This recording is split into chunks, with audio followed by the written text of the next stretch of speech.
And Du Bois is stunned. And he says, I had thought that social science would change the world.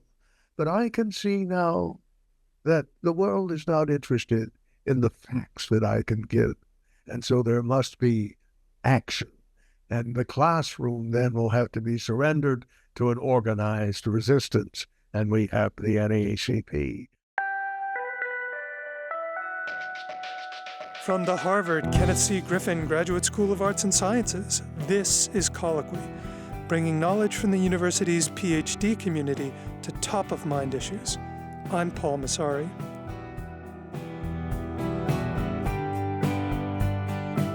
Today, part 2 of our look at W.E.B. Du Bois, the first Black American to receive a PhD from Harvard. In the decades after graduation, Du Bois would take his place first as a groundbreaking social scientist, and then as co-founder of the National Association for the Advancement of Colored People, the leading intellectual and spokesperson for Black liberation in the United States. So what can we learn today from his research, his writing, and his life during our own time of white backlash? As we were in part 1, which focused on Du Bois's experience at Harvard, we're joined by David Levering Lewis, Professor Emeritus of History at New York University.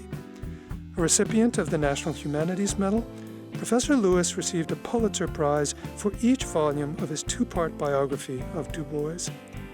The author of 11 books, Professor Lewis has received fellowships from the Center for Advanced Study in the Behavioral Sciences, the National Humanities Center, the John Simon Guggenheim Memorial Foundation, the American Philosophical Society, and the MacArthur Foundation. Just a word of caution. Several minutes into the show, Professor Levering Lewis describes an episode of racist violence. We have preserved that portion of the conversation rather than editing it out because it was a turning point in Du Bois's life and career. Professor David Levering Lewis, welcome back to Colloquy. Good to be here. Du Bois did complete his PhD at Harvard, and then he went on to an academic career, first at Wilberforce University and then at the University of Pennsylvania. You portray his research at Penn on the Black community in Philadelphia's 7th Ward as a landmark in sociology. What made the study so remarkable? Sociology was armchair stuff, really.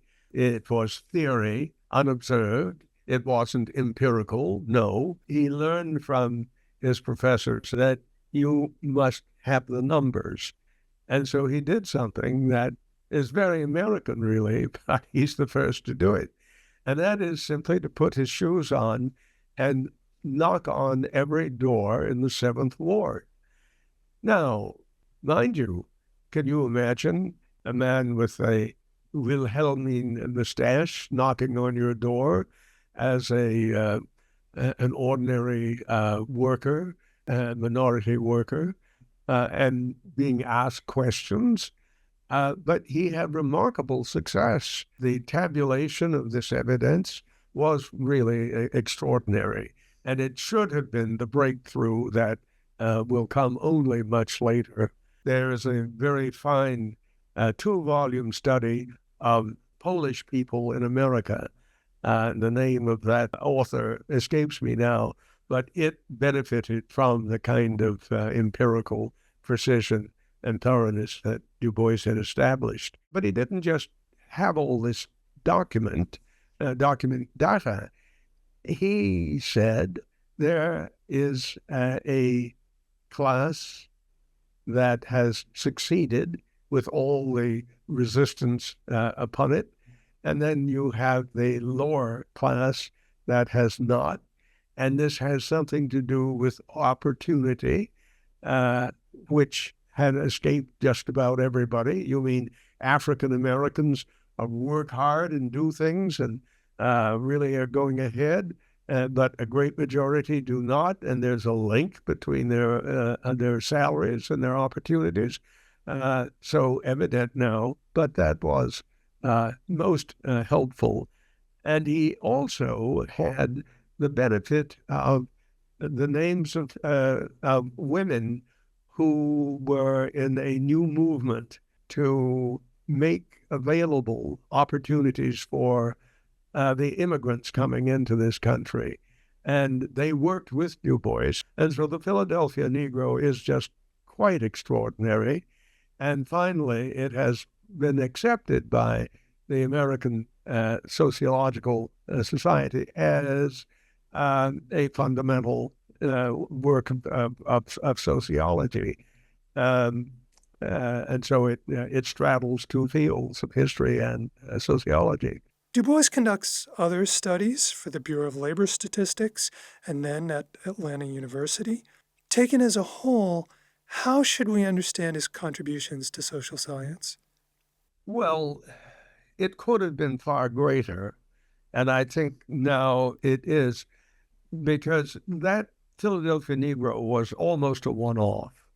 And then Du Bois goes to Atlanta University, which is an extraordinary institution.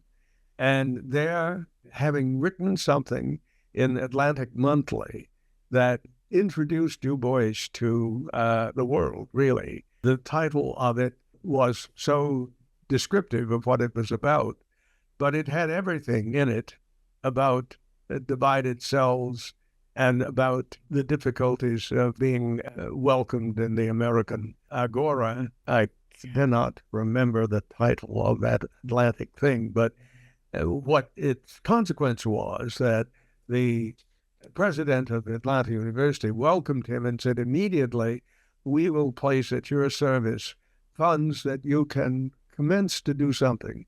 The Atlanta University Studies. And so there, within a 10-year time frame, from 1897 until he leaves for the NAACP, the African-American family, the African-American class structure, the African-American economics, the entire panoply of African-American activities are empirically looked at by students. My own mother, for example, remembered that as she was a very young person, he had doled out something for her to do and said, go and bring me back some statistics on this. So the Atlanta University studies were really revolutionary, but of course totally ignored. And when Du Bois went to meetings of the Sociological Society and other distinguished organizations, they would say, oh, it's just fine what you're doing. But there was no connection, no link and we will have money for you. No. But of course, that was because even Atlanta University realized that what Du Bois was finding was so destabilizing to the separate but equal agreement that had been accomplished by after 1896 with a Supreme Court decision that would change the world for everybody, the Plessy versus Ferguson. But even given the neglect he experienced from funders and his peers, why did Du Bois leave academia when he was clearly doing such important work? So then we're going to get another moment when a man has been lynched brutally, and he's going to go to the Atlanta Constitution with a document to be printed to give to the publisher of the Atlanta Constitution. And as he walks down the street from Atlanta University, in a grocery are the knuckles and remains of this butchered man. And Du Bois is stunned, and he turns around and he puts that document in his jacket pocket, and he walks back to Atlanta University, and he says, I had thought that social science would change the world, but I can see now that the world is not interested in the facts that I can give, and so there must be action. And the classroom then will have to be surrendered to an organized resistance, and we have the NAACP. But then, of course, he did something which reinforced his depression. And so in Lowndes County, he had done something quite extraordinary. The innocence, indeed, of the Bureau of Labor Statistics was curious. He found that nobody owned anything in Lowndes County, And there was a good reason for it, and he wanted to know that. And he soon realized that to talk to some of the white landholders would probably not be so revealing. And so he got extra money to hire white men who would join in this enterprise, and they too turned over the evidence, the verbal evidence. And so he had this compelling document which showed racism raw and its economic and landholding consequences inevitable and what have you. And he sends it in, and nothing happens. Then he writes, and they say, Professor Bois, there is something there, but it's not quite right, and you need to go back and you get your figures straight. And he does that, and he does it again. And then he realizes that he says, but what's going on? And they say, well, we're not going to use this. And they said, well, I want it back. Well, they said, no, it's gone.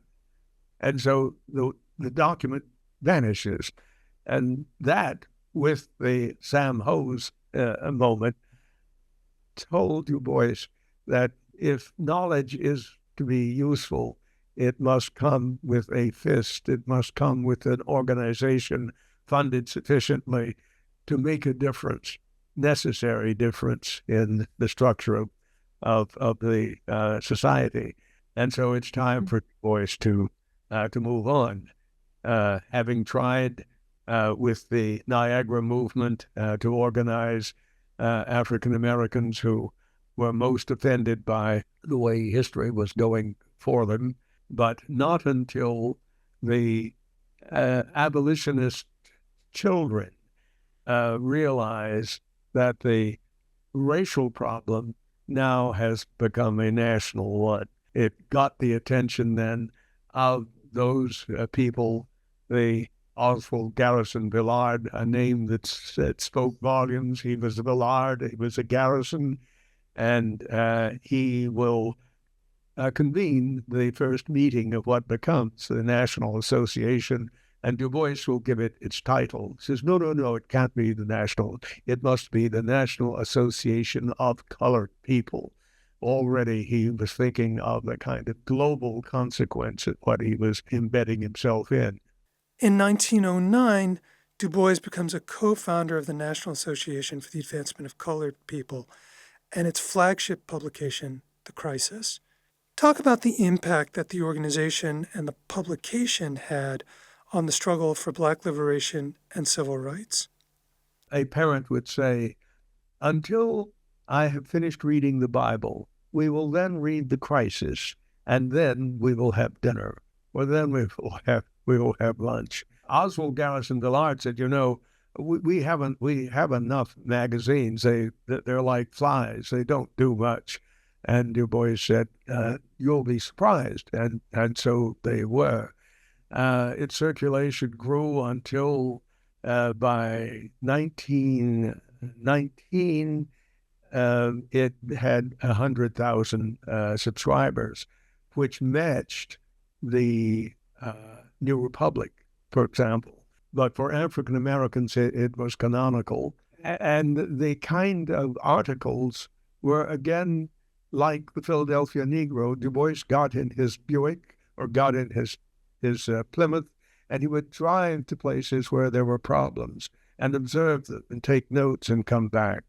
And so it had a kind of virility in first-sightedness that was remarkable. And it was uncompromising, utterly uncompromising. The Niagara movement, they brought with it the whole business of equality, social equality as well as political equality. It even had a kind of feminist enlightenment. Du Bois was writing, he wrote something of the damnation of women, in which it said that the right of women to the control of their own bodies is part of modernity, which was a quite forthcoming idea and in sync with Margaret Sanger, who will soon be a close collaborator. It was quite powerful, and one should credit Jessie Fawcett, his very good literary editor of the crisis for being the person who identified the whole talent that would populate the Harlem Renaissance forthcoming. Her contribution there was quite considerable. Then we have to acknowledge that we get several Du Boises, and that each decade probably we're going to have a different one. So that as the decades go by and as he moves left, he leaves behind a lot of quizzical people who said, well, I thought we understood him, but he's really going very far left. And is that wise? Should African Americans identify themselves as unreliable, as unpatriotic? Well, perhaps not. The great puzzlement came when in 1934, as Du Bois leaves the NAACP, he announces that segregation is the solution, not integration. And this is head-scratching to everybody. We thought that this organization fearlessly went for incorporation into the mainstream. No, said Du Bois, haven't you noticed there's a depression? Everything has collapsed. If we support our own institutions and make them cooperative, why, we'll be surprised by how we'll be able to endure this downturn. Because without criticizing as a major argument the insufficiencies of the end of the New Deal, since Eleanor Roosevelt was soon an indispensable ally, nonetheless, the New Deal was not interested in African Americans, but the white impoverished. But that didn't work out. And so Du Bois leaves the NAACP and returns to the new Atlanta University, Rockefeller financed handsomely. And there, as a professor of sociology, he gathers around himself the best of the brightest, as it were, a cliche useful in this moment, with Rayford Logan and with the sociologist from Haverford and a number of other New England-trained PhDs. Finally, talk about the final decades of Du Bois's life. Beginning with his experience with the American Historical Association, the AHA, and the House Un-American Activities Committee, known as HUAC, how were Du Bois's views shaped by the politics of class as well as race? And what can we learn from them today?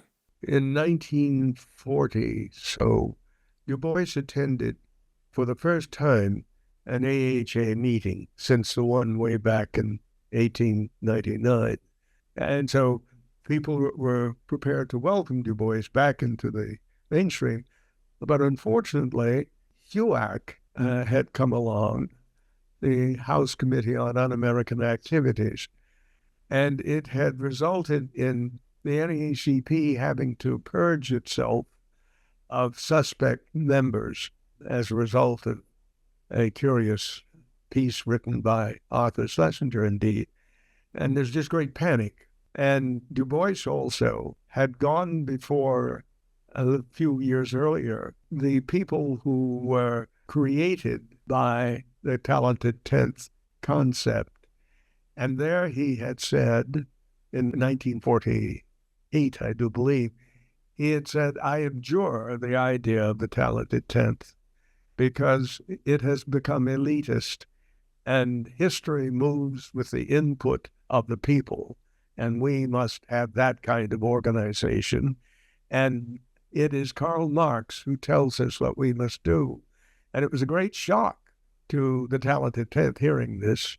And they thought, and this is just the moment when Fifth Amendment declarations are becoming mandatory, when Americans right and left are going before a committee and saying, who, me?